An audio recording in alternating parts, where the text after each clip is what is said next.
So we had a count of, we had well over 250 people here, so thank you for the turnout.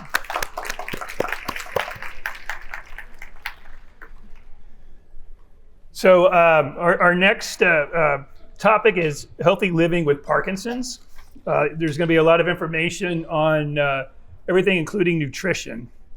So I have a new fitness app. I entered what I ate today, and it sent the ambulance to my house. Okay, that kind of felt like a brick. All right, let's try one more. So what is the key to a successful diet? A successful diet is a triumph of mind over platter. Okay, I will not torture you anymore. Our next speaker is Dr. Laurie Mischley. She studied naturopathic medicine. I'm going to pronounce this wrong. I practiced this. Help me. I was Bastyr. Okay.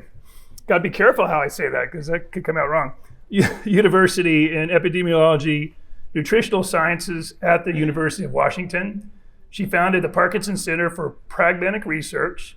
She built a Parkinson symptom tracker called ProPD. It's an app. And she's an instructor on an online series called Parkinson School. Dr. Mischley maintains a clinical practice at Seattle Integrative Medicine focused on nutrition and neurological health of patients with Parkinson's. Let's give her a warm aloha.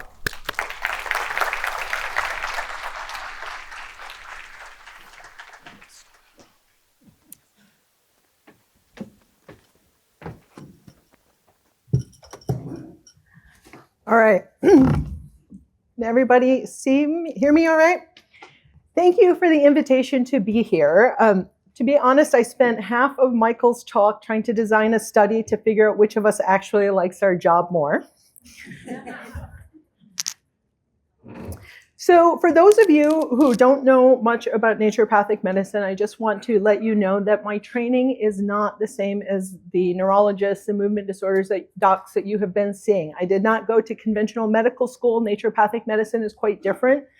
And you're going to see as we go that really what I have done differently and what I'm contributing to the Parkinson's community is just a different perspective. It's nothing better, worse, it's just different, a different angle of looking at things. And I will go so far as to say I only cried twice in 14 years of college. Once was neurology, once was neuroanatomy. If you want to know the difference between a conventionally trained physician and a naturopathic doctor,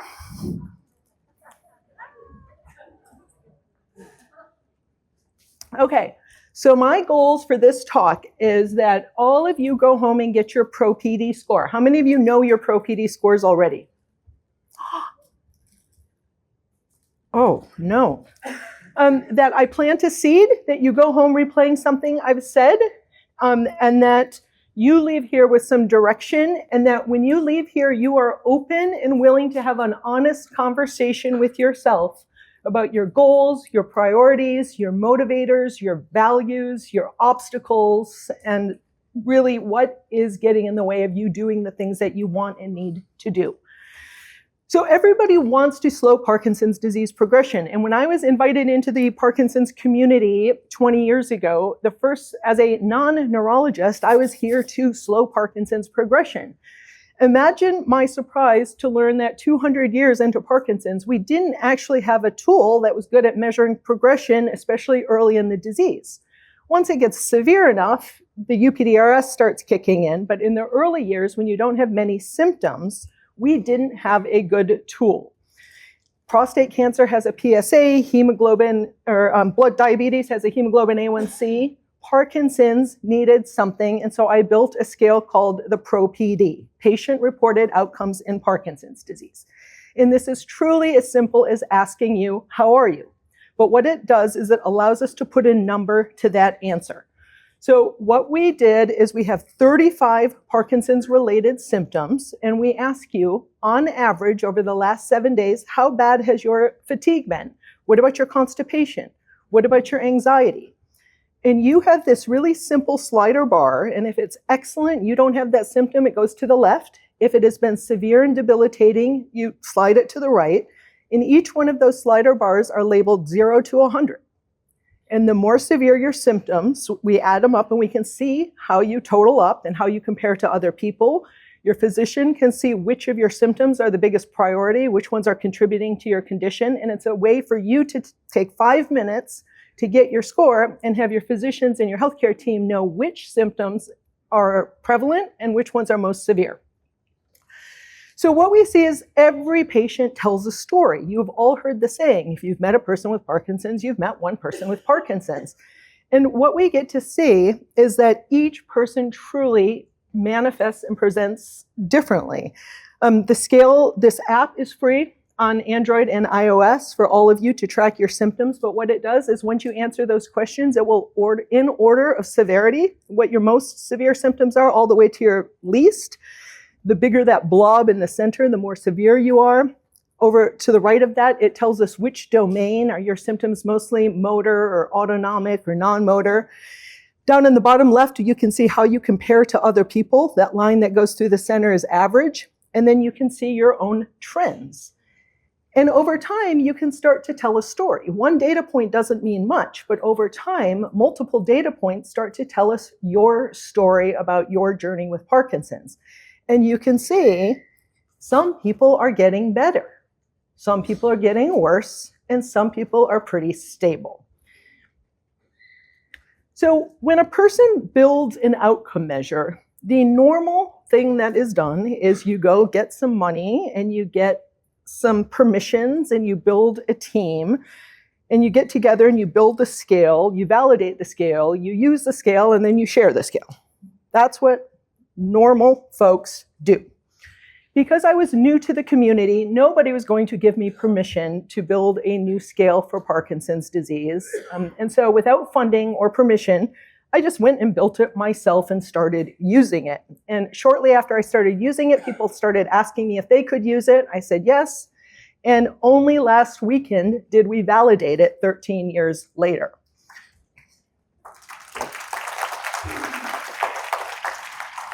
And this is more exciting for all of you than it is for me, because we're not even talking about nutrition. It doesn't matter if we're talking exercise interventions, pharmaceutical interventions. What we have now is a way to, earlier in the disease, see if we're on the right track and if anything we're doing is helping.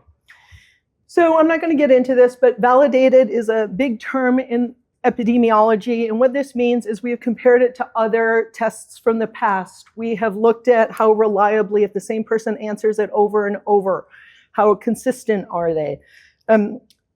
Does it work when you're newly diagnosed? Does it work when you're late in the disease? And so to be validated, you have to check a whole bunch of boxes. So that is now freely available to all of you. And what is most exciting about this is all the other studies that have been done, and even the Swedish validation of this scale, they used two groups, people who were stable and people who were getting worse. We used the same scale, but when my statistician looked a little bit closer, we saw three groups. Over a 6-month period, we saw some people who had gotten better, not many, but they existed, people who stayed stable, and people who got worse. And what is exciting in my mind is this is really the beginning of us talking about improvement and reversal, and we're entering a new era of Parkinson's disease where we are starting to see that you can change the slope of this. Unfortunately, this is what the population looks like. If everybody in the world were getting a little bit better, this would be leaning to the left. If the community is getting worse, it leans to the right. And you can just look and you can see there is a slow shift to the right. It's not robust. Parkinson's is a very, very slowly progressing disease, but you can see the progression in that shift to the right. As a community, we need to pull that back to center and start getting better. So this is the legend. This is how to interpret a lot of the pictures that we're going to look at through the rest of this study. But by the time a person is newly diagnosed with Parkinson's disease, they have already usually have a score of about 500. Most people get worse at about 50 points per year, so that on average, most people get about 10 good years with Parkinson's before they say this stinks. What I tell all of my patients when I meet them is right around a score of 1,000 is where your quality of life goes from good to fair. My goal with all of my patients is to keep their score below 1,000 until their 100th birthday. Let's all look at the diversity. Every single dot on this screen is a real person with Parkinson's. I want you to appreciate that there are people who a year or two after diagnosis are in really rough shape. There are people who are 20 years out and barely have any symptoms. Maybe they were misdiagnosed, maybe they're lucky, maybe they're doing something you should be doing. And so, the last thing I want to say before I go on to this is the scale is also responsive to intervention. We can see the person on the left was a patient of mine for a couple years. He was doing reasonably well. He wasn't getting worse, but he wasn't getting better. He had DBS, and you can see for the year or so after his DBS, he just kept getting better, better, better. And we see that actually not just in this one patient, but in our research. We see that after a person has DBS, they are better 6 months later, even better 1 year later, and even better than that 2 years later. And so it's neat to start to understand that, anyway, it's neat. And then the one to the right is a person who showed up with a diagnosis of Parkinson's, but I diagnosed her with a B12 deficiency. And this is her pro-PD score in the 2 years following B vitamin supplementation. Her husband said, quote, "She no longer has any of the symptoms that got her diagnosed." We also see improvement with levodopa. I'm a huge fan of levodopa. I think it's an essential part of good Parkinson's care. And I think the really critical, exciting part of this slide is when a person went from not on levodopa to having started levodopa, not a single symptom got worse. Everything to the right, all the ones under that blue line, got better.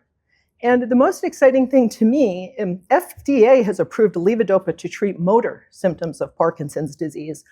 When we asked the community, how are your symptoms before they started levodopa and 6 months after, the 4 symptoms that improved the most after starting levodopa were anxiety, muscle pain, sleep, and apathy. So here's where it starts getting good.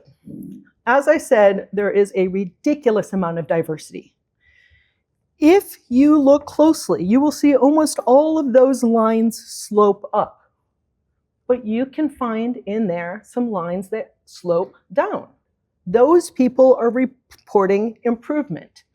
And so I set out to figure out who are those people who are getting better and can we find what they might be doing differently.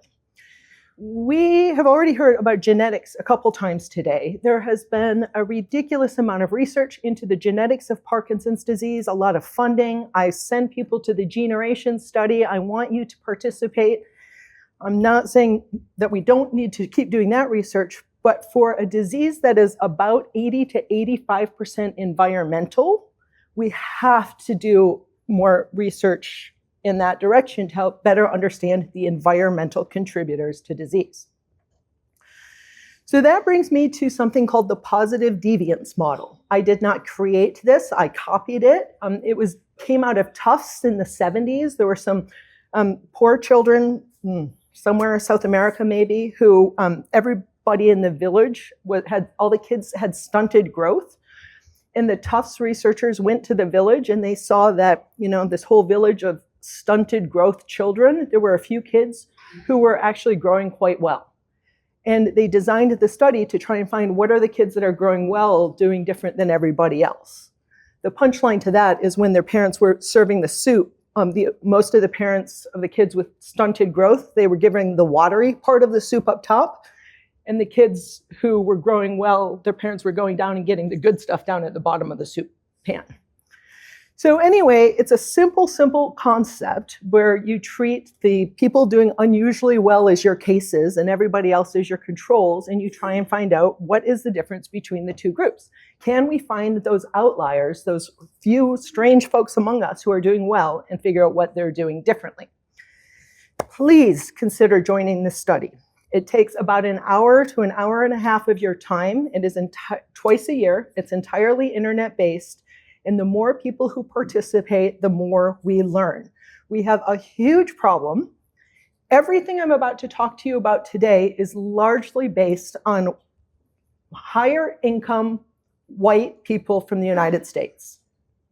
We need more diversity in every age, gender, shape, size, color. It is not helpful to anybody if we're only studying a bunch of white people. We really, really need as many people from as many corners of the world to participate in this so that the information we're giving you, it translates. The only way to be represented in research is to be represented in I mean, this is how your participation ensures representation. So this chart is a work in progress. It has not been published yet, but it is true, it is honest, and it is what my statistician and I came up with this past week. Of 3,500 people that we have been following around the world for the last 13 years. These are the things, of all the data we are collecting, this is, according to our angle, what makes Parkinson's progress. In the orange, you cannot change how old you are and whether you're male or female. The blue in the 1 o'clock position, you cannot change how long you have had Parkinson's. That 1 o'clock to 3 o'clock chunk of the pie, you're stuck with it. The rest of that is modifiable. How many of you have personally experienced the benefits of exercise? And that looks to be 9% of it. If you have tasted the benefits from exercise, imagine what would happen if you made some friends and got a good night's sleep. So we're going to go through all of these and talk about what they mean. Okay, so starting with sleep. This is the biggest one. This is the biggest chunk of the pie. Who here is surprised to learn that sleep is the best thing that you could do? Who knew it? Okay, so when we applied this scale to sleep, what we see is there's a normal distribution. Some people are great sleepers, some people are horrible sleepers, most people are somewhere in the middle. To the right, you can see the more severe your Parkinson symptoms, the worse your sleep score. And this to me is mind-blowing. This is a radar chart. The bigger the blob, the more symptomatic you are. So the red are the people who met the criteria for bad sleepers. The blue in the center were the people who met the criteria for good sleepers. People who are bad sleepers are twice as symptomatic as good sleepers. Every symptom is worse. And I truly don't know if a bad night's sleep makes your sense of smell worse, or maybe you wake up after a bad night's sleep and you're just crabby and you mark everything as worse. I mean, we don't know what this is about, but if we can cut symptoms in half by getting you a better night's sleep, let's focus on that. Okay, so sleep habits, please, no coffee after noon. As you get older, it becomes more and more difficult to metabolize caffeine. The half-life gets longer and longer. When you're a teenager, it's only an hour or two. By the time you're like us, it's like 8 hours or something. So pay attention to circadian rhythms. When the sun goes down, it is not time to flip on all the lights in the television and, stress reduction. Nighttime stretching is a great way to release opiates. Cool, dark rooms. Sleeping alone is a touchy subject, but there is a lot of research that says if you're not sleeping well, every time your partner tosses or turns or gets up to use the bathroom or snores, it's just another thing that's getting in the way. So have honest, open conversations with your bed partners about what is in everyone's best interest. Protect your sleep like your life depends on it. I was joking last night that I've pretty much traded in my social life for an early bedtime, and I don't regret that at all. Daily exercise, you actually have to burn yourself out to get a good night's sleep. If you are not sleeping well, first question you should ask is, what did I do today that made me so tired I can't wait to get to bed? I used to have a professor who said, we were 18 years old on our way to an 8 o'clock calculus class, and he was probably 85 years old when he was teaching my calculus class. And on my way to class, I would see him out there with the snow still on the ground playing tennis at 7:30 in the morning.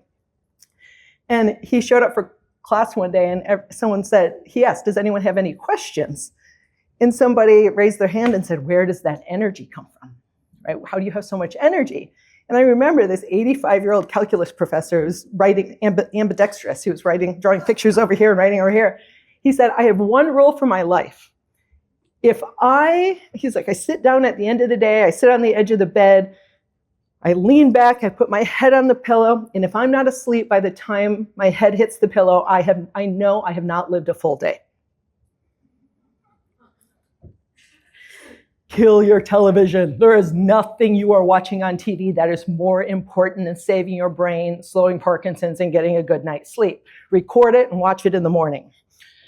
Make sure that you're not under-medicated overnight. That is a really big deal. Melatonin works for a lot of people. Cannabis can work for some people. There's a trick everyone in Seattle has started using lately called microdosing mirtazapine. It's an old antidepressant. You can take like a quarter tab of the lowest dose, and people are sleeping really well. Don't turn to things like Tylenol PM and Benadryl and things like that. They increase your risk of dementia. But you really should make it a priority to talk to your neurologist, talk to your primary care doc about what can I do, what ideas do you have to help me get a better night's sleep. Moving on to the biomarker section of that. How many of you have ever had your labs drawn by your neurologist? Couple, great. More and more docs are starting to do it. It's not the most common thing, but it is happening more and more. And so what I started doing, I studied nutrition. And so I've kind of been working under this hypothesis that Parkinson's isn't really a brain disease. It's a metabolic disorder with neurological consequences. It starts all throughout the body and it works its way into the brain. And when it hits the brain, that's where you get impacted in a diagnosis and we're treating your brain. But I don't believe the thing that got us here is inherently a brain problem. It is a metabolic problem. And so I started studying things like vitamin D and B12 and homocysteine and things like that. And so I found I was drawing all the same labs on all the same people, and it was starting to cost a lot of money. So we worked with Cleveland Heart Lab and Quest and put together a Parkinson's disease panel that I've been using with people. These slides will be available so you can get that list of labs. But what we have done now that is super exciting is we have 800 people that I have been following in my clinic now for the last 5+ years. We have data. Every one of them we have pro-PD scores on, and we have biomarkers. And what we are looking at here is what I consider to be the most exciting part of my career. We can actually see things that we've never looked at before. Some of it is really simple and obvious, right? In the top row, what that says is the higher your omega-3s, the fewer symptoms anybody has. The second picture is a measure of B vitamins. The higher your homocysteine goes up when B vitamins are low. What this says is we can see as your homocysteine rises, Parkinson's symptoms are getting worse and worse and worse. Top right, HDL cholesterol. People who are having HDL cholesterol above 65 are in the clear. They're doing amazing. Their symptoms are incredible. Every notch below 65, that HDL gets lower and lower, so do Parkinson's symptoms get worse. These are things that are easily fixable. It is so easy to eat a little more fish, take some fish oil, take some B vitamins, eat some fiber, get some exercise. Those are easy to fix, and we should all be working on those. Some of these make sense, but we don't know how to fix, right? There's a blood measure called albumin. And I don't know how to help you raise your albumin. As you get more oiled and frail and inflamed and beat down by your body, your ability to make albumin decreases. It's like a report card for how are you holding up. And we can see people who make a lot of albumin are doing really well with their Parkinson's disease. So I'm excited to do some more research to try and figure out. I just applied for a $2.5 million grant from the NIH to basically figure out how to get your albumin levels up, to figure out what is it about people with high versus low albumin. And then some of them are completely confusing. What we can see is the higher your blood sodium, the worse you do, but the lower your hair sodium, the worse you do. So what we're really looking at is not a sodium issue, it's a mismanagement of minerals. And I don't know what to do with that. I don't know what this means. I mean, we're meeting here with other docs trying to figure out, I'm looking, we're putting these pieces together. But I want to let you know, like, we just unearthed a whole bunch of really new data that is hopefully going to be readily available to all of you soon. Even more exciting is we can actually tell you which symptoms go with which biomarkers. The higher a person's omega-3s, the less sleep problems, the less apathy, the less anxiety. People with high homocysteine, all those red lines are symptoms associated with those labs. So we are kind of getting into a new genre of PD care where we start looking at labs and biomarkers and considering the metabolic contributions of this. Here's just a close-up of this HDL cholesterol showing you how people with high HDL cholesterol are doing well, but how much more symptomatic they become as their HDL goes down. Microbiome comes up a lot. Speaking of HDL, I just mentioned fiber as a way to raise your HDL. This question is bound to come up. So let me just tell you, we just published this paper looking at the differences between the microbiome in Parkinson's patients and healthy controls. It is clearly messed up.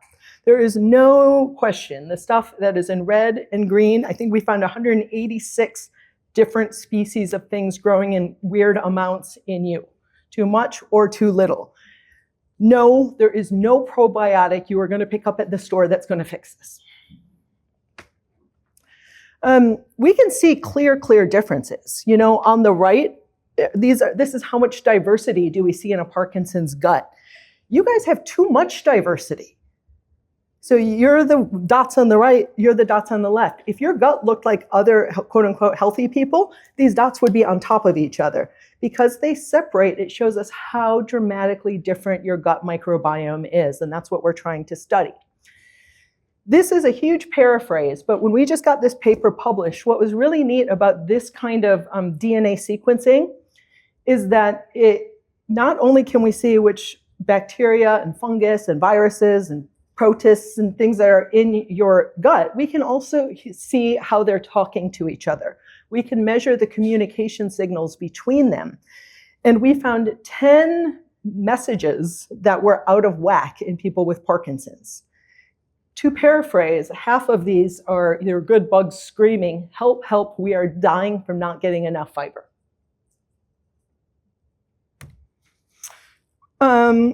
Moving on to psychosocial. So what this graph says is on the left, we can see that people who say my quality of life is poor have a 50-50 chance of being single or partnered. As quality of life increases, when we look at people who say my quality of life is excellent, there is only a 9% chance they are single. It is much, much easier for a partnered person to have an excellent quality of life. Why? I don't think the solution is to get you all hitched, right? Like, let's figure out, is it that someone nabbing in your ear? Is it somebody moving your coffee cup? Is it having somebody to talk to at the end of the day? We need to find out what those variables are so that we can help reach the people who are single and living alone and help provide some of those holes. Lonely people report more symptoms. Their slope of progression is not necessarily worse, but every step of the way they say my symptoms are worse. Like, you can take two people diagnosed 5 years ago. One says, I'm not lonely, and they rate their symptoms. The lonely person will rate their symptoms about 45% higher. And, you can see that radar chart. The outer line is a little hard to see, but that blob in the center is how symptomatic not lonely people are, and that outer line is how symptomatic lonely people are, and it's robust. We published a study on loneliness a couple years ago, and what this says is, up at the top, we see the impact of 7 days a week of exercise, 6, 5, 4, 3. You can see the more days a week of exercise you do, the fewer symptoms you have. But the real shocking part of this is that people who said true to the statement, I am lonely, saying true to the statement, I am lonely, was worse for you than 7 days a week of exercise was good for you. That is a profound statement. So why not exercise with friends, right? Feed two birds with the same seed, one-stop shopping, call it whatever you want to do. It's just so easy to take Michael's advice and find somebody to partner up with and show up. You've done two things. You've scratched the psychosocial itch and you've gotten your exercise in. Okay, physical activity, we've already heard about that. I'm only going to say that we did publish a study showing the more exercise you do, the fewer symptoms you have. The first 2 days a week do not count. They don't do anything in terms of our being able to measure improvement in outcomes. You need 3 days a week for us to be able to start to measure it doing something good for you. And 4 days was better than 3. 7 was better than 6. The more you do, the better, but 3 days a week is the absolute bare minimum. And women, I'm happy to say, men, I'm sorry, we don't understand why, but the impact of exercise on Parkinson's outcomes was much better in women. Women reached statistical significance all the way through, and they really carried the statistics for this study. Men, we did not. Men have to work a lot harder to get the same outcome. I don't know why that is, but we saw that women were much more responsive to exercise. Moving on to supplements. So we published a paper a few years back. Again, it was a cross-sectional study. It was just a slice. And we looked at how well people were doing, what supplements they were taking, and we adjusted for age, gender, income, and years since diagnosis to try and even the playing field. So what we saw is that there are a lot of supplements that only a handful of people are taking, and we can't really draw any conclusions about. But we had 2,000 some people in the study, and there were a couple supplements that were being used by 100 plus people and were statistically significant. This is not a shopping list, but you should know the words glutathione, CoQ10, low-dose lithium, B vitamins, coconut oil, and vitamin C were the supplements that were statistically significant when we did this cross-sectional study. Just took a slice. Not all supplements are safe. DHEA, if you have had prostate cancer or breast cancer, DHEA is a hormone precursor. It could actually feed a tumor if you still have active growing cancer. It won't cause cancer, but I would never give DHEA to a person who had prostate cancer. Our research says that of all the supplements people are using, there were only 2 that actually were associated with worse outcomes over time: use of probiotics and NAC. What I am really excited about is the longitudinal data my statistician has just given us. What we did is we looked at people, what supplements they were on 10 years ago when they joined the study, and we followed them for 10 years. There were 6 supplements that if people were on them at the beginning of the study, they had had notably less progression 10 years later. DHEA, glutathione, low-dose lithium, B vitamins, CoQ10, and coconut oil. Noticing some trends? Diet. We scheduled this after lunch so you would all eat and not feel guilty. Oh, let's do financial first. We'll do financial first because diet is going to be a ruckus around here. So we wrote a paper called Money Matters, and it basically says the wealthier you are, the fewer symptoms you have. Poor people with Parkinson's are more symptomatic than wealthy people. We submitted this to the World Parkinson's Congress, and they said, great, it's accepted, and we're highlighting your abstract as one of the awesome ones during one of the poster sessions. We also submitted it to a journal of social health and said, hey, look, we just showed that poor people do worse.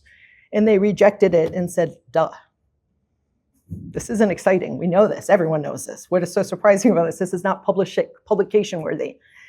And in our community, it is. We have not been talking about that. We have not been addressing financial inequality and social disparities or financial disparities. I don't even know if money is a modifiable variable. How many of you feel like you could change your income bracket if you wanted to? I mean, everyone knows somebody who has moved brackets, But it's not like that's like you can give up cucumbers and start eating tuna fish, but it's not like you can start making an extra $100,000 a year because you want to. All right, and now we're getting into diet. Okay, so my PhD is in nutrition. This is really what got this whole study started. And we're going to talk a lot about this Pro-21 diet. So after following a couple thousand people for over a decade, my statistician found, I think we're asking about 800 different things. She found 21 variables that predicted your subsequent progression over the next 10 years. Like, you can tell me what you've been eating for the last 30 days, and we can tell you statistically what your next 10 years is about to look like. Okay? So we're going to do this together, and you're all going to get your score. Don't cheat and don't lie. Okay, give yourself a point if for the last month you have gone out of your way to get as much organic as possible. When you buy pasta, when you buy meat, when you buy veggies, you go out of your way to try to the best of your ability to make everything organic. Give yourself a point. Give yourself a point if you cook most of your own food. Give yourself a point if you say, in the last month, have you been using spices liberally? Curry, turmeric, cardamom, cinnamon, cloves. Give yourself a point if you have had at least a half cup a day of nuts and seeds for the last month. That's a quantity question. You only get the point if you have had 1/2 cup of nuts and seeds or 4 tablespoons of nut butter, like a peanut butter or something. Give yourself a point if you have had 2 tablespoons a day of olive oil. Give yourself a point if you have had at least 1 cup of fresh fruit per day for the last 30 days. Give yourself a point if you have had a half cup of fresh vegetables 5 times a week. Give yourself a point if you've had seafood twice a week for the last month. Give yourself a point if you've had wine twice a week for the last month. And give yourself a point if you have 2 cups of coffee per day or more. Okay, those are your points up top. Remember those. We're moving on to the bottom. The bottom is abstinence. You get a point if you can say, I have not touched 1 bite of dairy in the last 30 days. Give yourself a point if you say, I have had no artificial sweeteners, no diet anything, no chewing gum, nothing with aspartame in it. If you've had no artificial sweeteners, give yourself a point. Give yourself a point if you've had no pork in the last month. Ham, bacon. Give yourself a point if you've had no beef. Another point if you've had no chicken. Give yourself a point if you've eaten nothing fried in the last month. No potato chips, no French fries, no tempura, no donuts. Give yourself a point if you've not had any juice this month. Give yourself a point if you can say true to the statement, I avoid sugar. Give yourself a point if you have not had 1 soda in the last month. Give yourself a point if you have had no refined grains, no breads, pastas, things like that, crusts, croutons. And give yourself a point if you have not eaten anything out of a can. Okay, anyone get 15 points or more? All right, well, what we saw, raise your hand if you had less than 5. Oh, okay. So what we can see is up top we see the slope. From left to right, on the left you see the people who are only getting 0 to 5 points, and all the way to the right you see the people who are getting 15 or more points. The more adherent you are to this diet, the more points anybody got, the flatter their subsequent slope of progression over the next 10 years. I drew a line on the bottom across that magic 1,000. You know, I said I want you all to stay below 1,000 for the rest of your life. People who have 0 to 5 points had about 20 months with Parkinson's disease before they said, this stinks. I'm up above 1,000. The people with 6 to 9 points got about 80 good months with Parkinson's. The people with 11 to 14 points were honestly in pretty good shape at year 10. And we have people who are 15 points plus who are in excellent shape a decade out. There are not many of them, and it's a high bar. I don't get 15 points. But what we are seeing, you might not like the taste of the medicine, But I do think that we have a lot more control over this than I think we've been taught and told. So let's address the cow on the table. We are going to hear during the Q&A session all of these questions. What about goat milk, camel milk, sheep milk? What if it's organic? What if I only use A2 cows? What if mine's fermented, but my yogurt has probiotics? I'm going to hear all about this. Where am I supposed to get my calcium? I don't know, okay? We don't know. We are trying to figure this out. But when I started working with Parkinson's patients 20 years ago, people were coming into my office and saying, hey, listen, Harvard just published this paper that said the more dairy somebody eats, the more likely they are to get Parkinson's. Should I give up dairy? In fact, there were at the time about 12 studies that said the more dairy anybody eats in their 20s and 30s and 40s, the more likely they are to get Parkinson's in their 50s and 60s and 70s. And so people came to me saying, I have Parkinson's, should I give up dairy? And I said, well, I don't know. Maybe you had a contaminated milkshake when you were 14. Maybe the damage is done. Or maybe every serving continues to make this worse. And that was really the impetus of me doing this study. I wanted to answer for you. We know there are, I think, 20 studies now that say the more dairy your kids eat and your spouses that don't have Parkinson's, the more likely they are to get Parkinson's. That's old data. We have known that. That's consistent around the world throughout the last 30 years. What is new is our data that says once diagnosed, of all 21 things on that scale, dairy is hurting you more than fruits and vegetables are helping you. In fact, I told you we went looking for the positive deviants. The red line are the people who get the point. Up top, you can see people who drink wine are less symptomatic than people who don't drink wine. People who eat a lot of spices have fewer symptoms than people who don't. But you see that one really short line in the center? I went looking for the people doing unusually well. Out of everybody we studied, nobody is doing better than the people who say, I have not had one bite of dairy in the last 30 days. And you all know those annoying friends who send the food back because the chef accidentally put butter on it? I mean, I don't want to be that person. I don't want to create a world of those people, right? But those people seem to be doing better, right? And we have to talk about that. And, you know, I came to this to study neurology, and this is turning into psychology. Of all the things that you all are doing, you're all refusing to give up dairy. It is the one point no one's getting. Like the very thing that is hurting you the most is the one pill none of you will take. And listen, there is a whole association does not mean causation thing. But last year, a study came out. They used this fancy Mendelian randomization technique design. And what they concluded is we now have enough data to say that at least mozzarella is causative. We're not saying association, causative. And I have so much respect for autonomy. If you want to get lung cancer and smoke your way to the grave, go for it, right? We all have been given a body and you get to live it however you want. I am here to speak for your children and your grandkids who are being fed pizza and string cheese by many of you. Please do what you want to yourself. Don't give them foods that are increasing their risk of this disease. It is insane that you show up on a Saturday trying to save your cells and go home and give your grandkids the same thing that has been shown for 40 years to cause this disease because they like it. Be the grown-up and teach them to treat their bodies with respect. Wine. This is where I'm going to redeem myself. So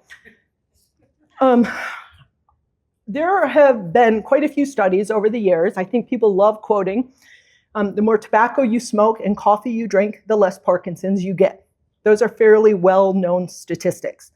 Last month, the Movement Disorder Journal did a study of the last 25 years and said, hey, guess what? The more booze a person drinks, the less Parkinson's they get. And so I wrote a letter to the editor and said, it keeps going. Once you get diagnosed, the more booze you drink, the fewer symptoms you have. And so we don't know. We don't want you to all start becoming winos. We don't want you to all stop and get a fifth of whiskey on the way home. It very well could be that teetotalers get Parkinson's. When I have a glass of wine or smoke a cigarette or a cup of coffee, the dopamine flows. I want more. If you don't make a lot of dopamine and you have a glass of wine, you're like, okay, now I have a headache and I'm not going to sleep well tonight. Like, you don't get the pleasure part, and so you don't go back for more. So it really could be that there's just that lack of dopamine that keeps people chasing those things. I mean, maybe there's actually something therapeutic about smelling red wine or social drinking with friends. We don't know. But again, the data's been pretty consistent that teetotalers get Parkinson's, and smokers and coffee drinkers, and now alcohol, and especially red wine, seem to be protective. And so you can see that we broke people up into 4 quadrants, the biggest drinkers to the least drinkers. And first of all, I will tell you, most people with Parkinson's don't drink. There aren't that many drinkers, and there certainly aren't many big drinkers. But what I will say is, you can see the big bolus on the back, like the bigger the blob, were the people who drink the less. As people drank more and more and more, their symptoms were smaller. And again, maybe they're just too drunk to know they're symptomatic. Like, we don't really know what's going on here, but like, let's start having these conversations and doing these studies. For those of you who are going home trying to figure out how in the world are you going to eat like this, how are you going to learn to do this, if you are not using ChatGPT, step it up, it's time. You can go to ChatGPT, and over on the left, there's a section called GPTs and a little button that says Explore GPTs. And you can click on that, and you can write my name or the Pro Diet Coach, and I uploaded all of my data, all of my manuscripts, all of the rules into this Pro Diet Coach. And you can ask it anything you want, and it's like having myself and my data and a dietitian in your back pocket. You can take a picture of your refrigerator, and it will tell you what you have to throw out and what recipes you can make with what's left. You can ask it, help me plan a pro diet friendly grocery list. What do if I also have high blood sugar? Will this diet reduce my inflammation? I had a patient last week say, or I did this morning for you. I live in Hawaii and I don't have much money. I need a 1-week meal plan that is easy to prepare and will make the grandkids happy when they come to visit 2 afternoons each week. And so you can see ChatGPT's response. I'm glad you shared this because this is exactly the kind of situation this was built for. Real people, real budgets, real families. And it will give you this 1-week sample, tell you what the kids will like, how to reuse things, how to keep it free, how to keep the grandkids happy. And you can keep refining it, make it cheap, or make it have fewer beans, make it spicier, make it only Korean, and make it kosher. I mean, you can make it whatever you want and keep going back for more and more. You can ask for shopping lists, cooking lists. Last week, one of my patients said, I want to go into business making PD-friendly delivery meals. Give me 10 recipes that would be great to sell and store. You know, and it spit out 10 recipes for him to go start a business. Do whatever you want with this. All right. So I hope that you are all leaving here maybe a little overwhelmed. And you know, there's this sort of maybe a sense of guilt or obligation or responsibility, like, did I cause this and what obligations do I have to do here? And that's all real, and you have to sit with that a little bit, but you can't change the past. You have complete control over the future. And if this imparts anything to you, I hope it's a sense of empowerment. I think so often the words irreversible, progressive and irreversible go hand in hand with Parkinson's disease. And I want to change that dialogue. I want you all to realize that every single day you are making 50 choices that are shaping what this disease is going to look like as you age. Who you exercise with, who you call, who you have lunch with, what time you go to bed, what you have for lunch, what you buy at the grocery store.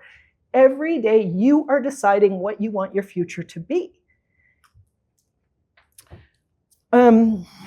Again, I think my biggest reprimand here is for the kids.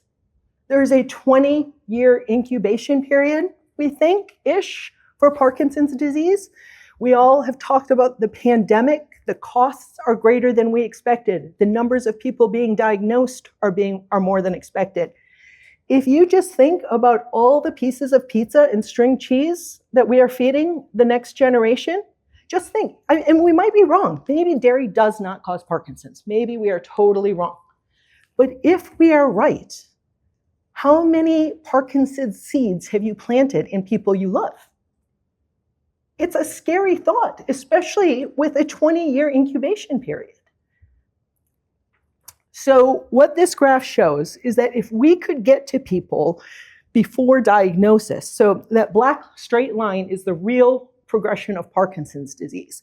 If we start the day of diagnosis and cut your rate of progression in half, it makes a big difference, but I'm still not satisfied. If we can get to you or your kids or your spouses when this disease starts, and we can get that same 50% reduction in slope, even without testing, we just get your kids to start eating healthy and exercising, we are talking about giving them an extra 20 undiagnosed years. You get to, instead of 20 disease-free years, you're living 40 disease-free years. If we can start implementing these changes early as a lifestyle in the next generation, we really open the doors to prevention. I tried to get refrigerator magnets made, showing all of you the boat that was off course, and you're trying to get to that little island in the bottom right. And so this is kind of a one-stop shopping graph, just showing that your boat is off course, and if you exercise and have friends and have money and get a good night's sleep and eat your fruits and vegetables, it steers you closer towards that island. I have this online program called Parkinson's School. I put a ton of time and energy and effort into it. It's been going for 4 or 5 years now. We have a monthly cooking class, a men's group, a women's group, a partner program. And I teach a class on the 28th of every month. They are all recorded. You can go back and watch hundreds of hours of conversations like this, where we argue, why is chicken bad, but turkey's not? Like you can kind of get into the nitty gritty of it. It's a $10 a month program, but if you type in the word HELO, it's free. And so I just want you all to be able to go and pick and choose. There's an entire class on ultra-processed foods. There's a class on fiber. There's a whole class on the diet. You name it, we've covered it. But please, you're all invited to use this. And thank you very much for the invitation.